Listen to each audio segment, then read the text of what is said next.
Well, this was definitely a rough one to swallow for Jets fans. Here to talk about the latest debacle, Dan Leberfeld of Jets Confidential. Dan, thanks so much for coming in and spending some time live tonight in Foxborough here. What the heck went wrong with this team? We were talking Super Bowl, and now on October 27th, the season might be over. What happened? I think it's a really bad sign for a team when they acquire a player in the middle of the season and they're 2-4 at the time, and he gives the fire and brimstone speech to the team after they dropped to 2-5 after losing to Pittsburgh. How can you have a guy who just came to the team giving this speech, the fire and brimstone speech to a team to fire them up? That is the sign of a team that's a little dysfunctional, and that's what we're seeing out here. All right, but this season, unlike last year, you still have Aaron Rodgers. He is out there playing. I don't know if you can put this loss on his shoulders, but how much goes on him for where this team is right now in the season? I think he's the least of their problems. First of all, their defense is really bad, and the hype that you heard about this defense all offseason was not on target. They couldn't stop the run last year. They couldn't stop the run this year. On the Drake May, like right there, Sauce Gardner overrunning the running back there out of the backfield for a big gain. The Drake May touchdown run before he got concussed, the rookie quarterback. No lane discipline, no gap integrity, running all over the place. It's an outdated system that came from Pete Carroll's system that he didn't even use his last couple of years. It's too predictable, it's too static, and opposing offenses can pick it apart. So Aaron Rodgers is far from perfect, but I'm telling you, he's the least of their problems. All right, when it comes to that defense, though, you get rid of Robert Saleh, and Jeff Ulbrich, your defensive coordinator, takes over, and it seems like this defense has only gotten worse. Was Saleh a problem here, or was there just something else going on that this defense just doesn't have the pieces? Well, I don't think it's ideal when you have an interim head coach who's also the defensive coordinator. It's hard enough becoming a head coach for the first time, especially in season, and imagine still calling the defensive plays. I can't blame Ulbrich for this defensive system being broken.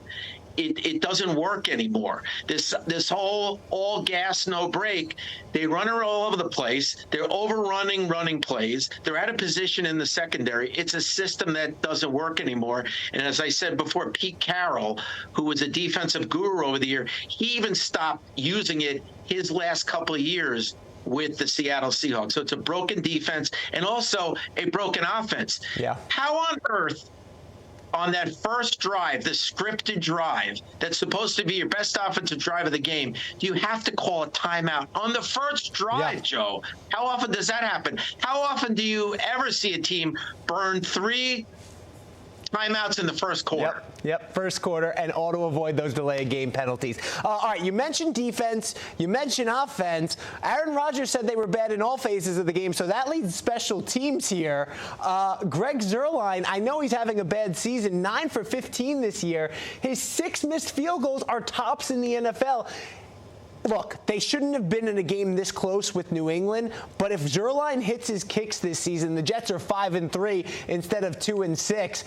Why have they not made any changes here? And is he on the team plane going home after the bus or however they're getting back from New England after the game? Yeah, I think he's on the plane for sure. I saw him leaving the locker room with his stuff. He was so good for them in the past. It's very sad to see where things have gone for him. He's a good guy. He's just, maybe it's like golf. He's got the yips right now. I have another theory on why some kickers are struggling, and I'm not making excuses for him. I think the new kickoff rule, where they have to try to place it between the goal line and the 20, is messing up some of their strokes. I'm not making an excuse for him. I'm just saying that ridiculous new kickoff rule has messed up some kickers. Maybe he's one of them, but I don't think. I think that his time with the Jets is probably coming to an end pretty soon if he doesn't get it headed in the right direction, or maybe this week. So you're telling me it's like the home run derby for MLB players. The kickers can't handle the new kickoff rule. All right, if it messes up your stroke, I guess. All right, quickly here. Jets have a quick turnaround if you didn't get enough of this. If it wasn't scary enough, they play on Halloween against the Texans on Thursday.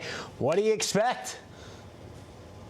I don't know what to expect. They're in such a bad way right now. Houston is not playing that great, but Houston has the reverse record because they figured out how to win close games, something the Jets haven't been able to do. It's gone the other way for Houston, and the Jets have the reverse record. The Jets need to change things organizationally. I know that's a conversation for the offseason, but at some point the owner needs to hire a GM, hire a football coach, a head coach, throw them the car keys, and let them run the football operation without meddling. Too much meddling going on this year. Yeah, well, the good news is basketball season is starting up. Hockey season is starting up. The Jets fans at least got us to the start of those seasons. Dan, thanks for joining us, I guess. We'll talk to you in the future because I only imagine this soap opera can get more entertaining. Appreciate your time as always. Dan Leberfeld, Jets Confidential. Anytime, Joe. I'm going to get some clam chowder now. Fair enough.